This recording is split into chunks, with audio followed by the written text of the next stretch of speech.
Arthur Tkachenko, who's an 8th grader at Stanley. He's been playing the piano since he was 7, and he'll talk to you a little bit about his teachers and his background and things.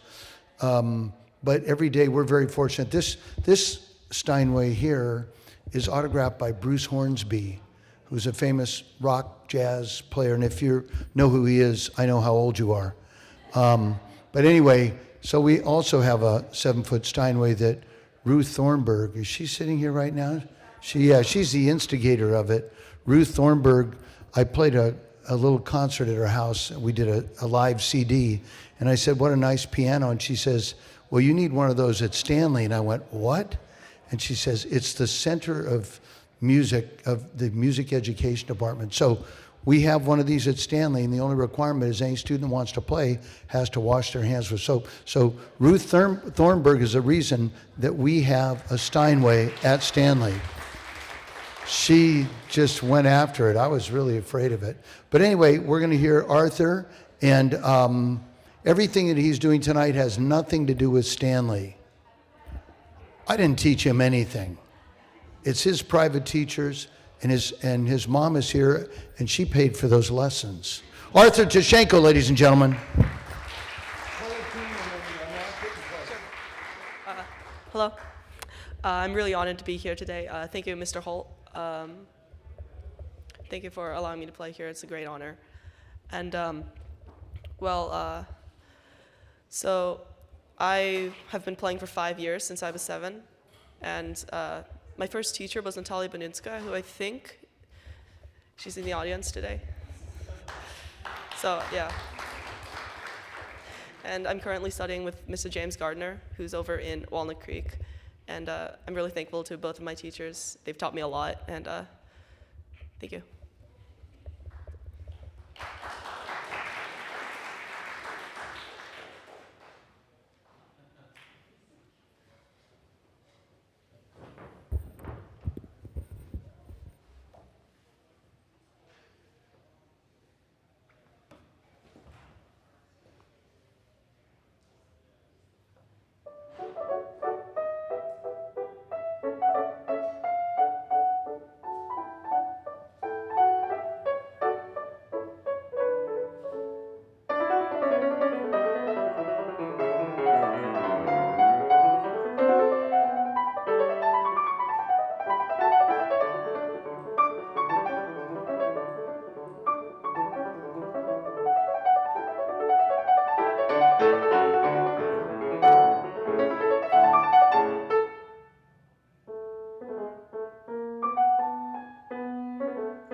So one of the very cool things about Arthur is he plays flute. Didn't you play last year here?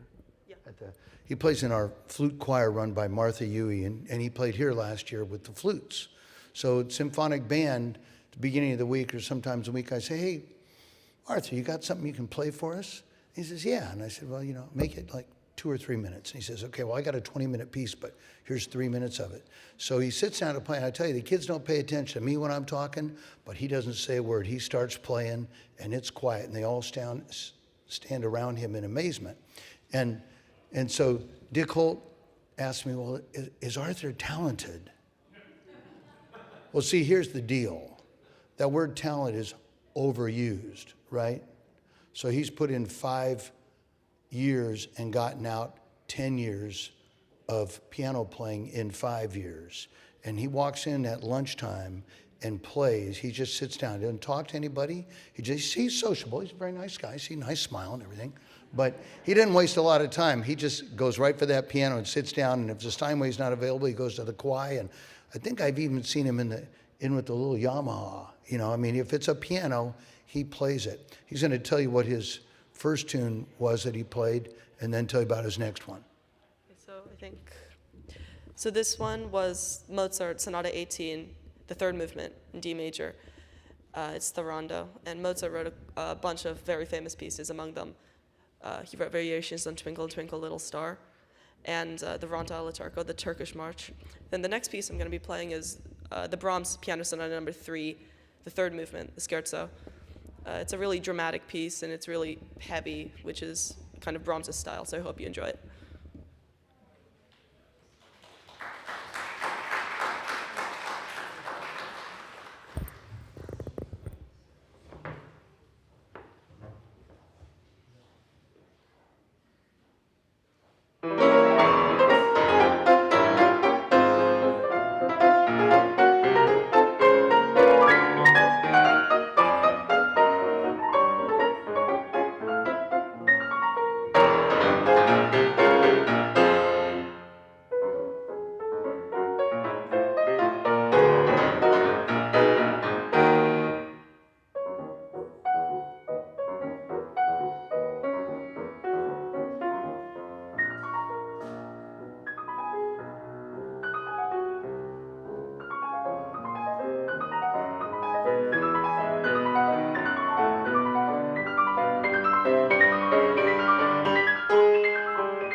So Arthur, a lot of times, I want to get back to that thing about talent.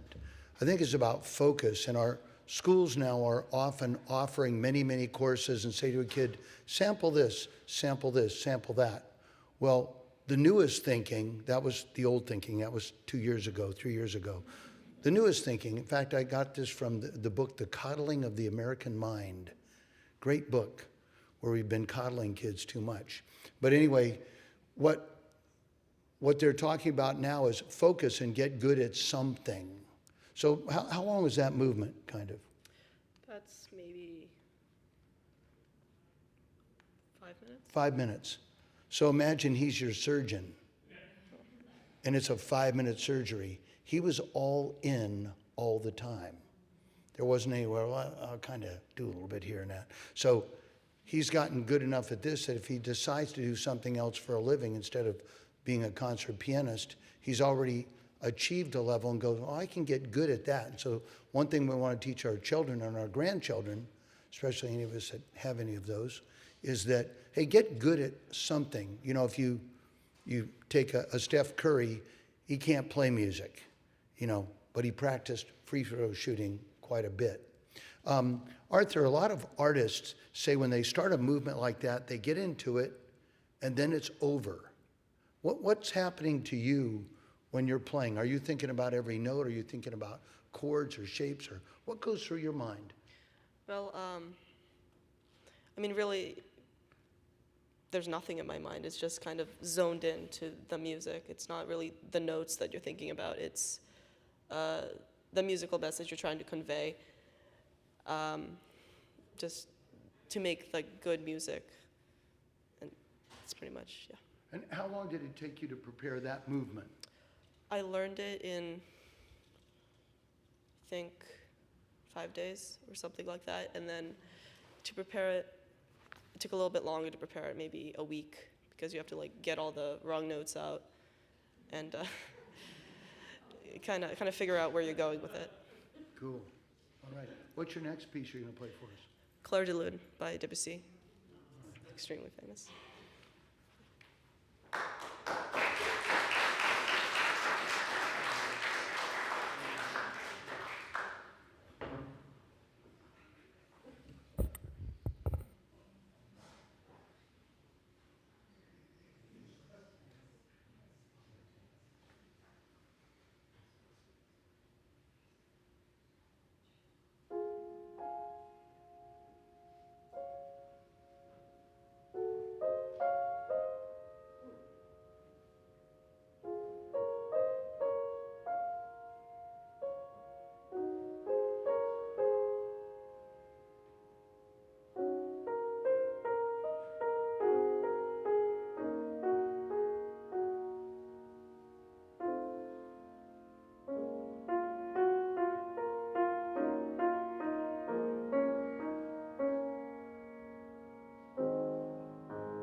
So just when he played the first note, I thought, wow, it must be really fun for that teacher when he goes for his private lessons. Or is your teacher ready to kill you because you didn't get something right? Kind of. No? Does he just go, oh boy, Arthur, this is going to be fun because you're here? Yeah, I guess, yeah. How many minutes a day do you practice? Wait a minute. So it's either 120 to 180. That's 2 hours to 3 hours, and sometimes, very occasionally, 4 hours. Okay. So can you stay focused that long, or do you have to take breaks? Occasionally, you have to take breaks, because if you're just practicing for an hour and you aren't like zoned in on what you're doing, it's not really going to help you at all. Other than with 5 minutes of extreme practice, it's really going to help you. Other than just playing for a certain amount of time. So is playing for you fun? Like you'd rather do that than some other thing, or is it work? It's a bit of both, actually, because practicing is definitely, I mean, you have to work to it, and sometimes you don't want to practice, and you know you have to, but you don't want to. So you kind of have to push yourself to do what you like to do. And are your parents musicians, or aunts or uncles, grandparents? No, actually. My sister was a very good pianist, so I kind of started pounding on the piano because she had one, and then I tried to imitate what she was playing when I was little. Does anybody have a question for Arthur?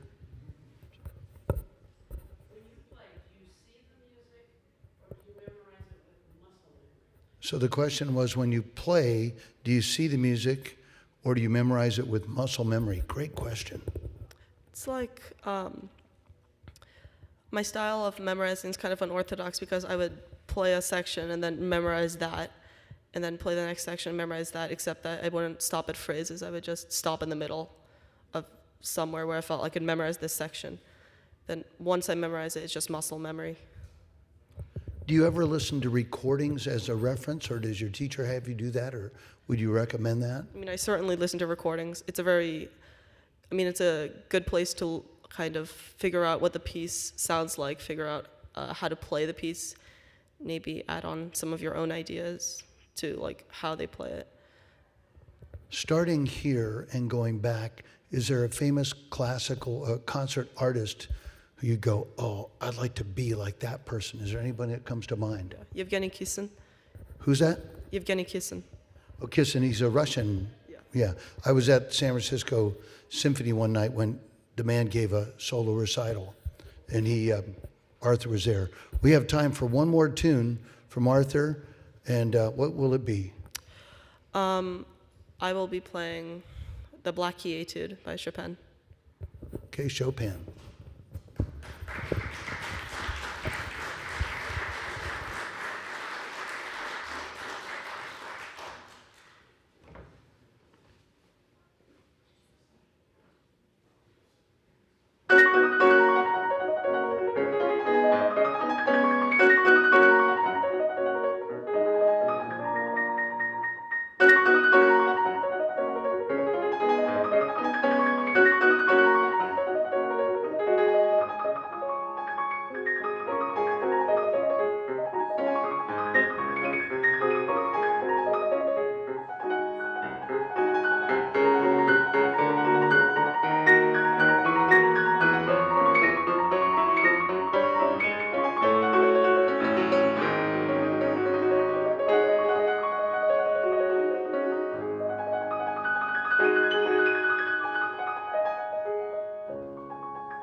No, you know what? We got to turn the room around because there's going to be a very pleasant thing going on right now. You know, if after hearing him play, I will agree with anything anybody wants tonight. And I tell the students, play with sparkle in your eye and fire in your belly. But man, did he bring it or what? And you can hear this entire concert tonight on the city's YouTube channel. There's a video of it, right? On the city's YouTube channel. So please tell your friends. One more time, Arthur Tkachenko. Take a bow. Yeah, man.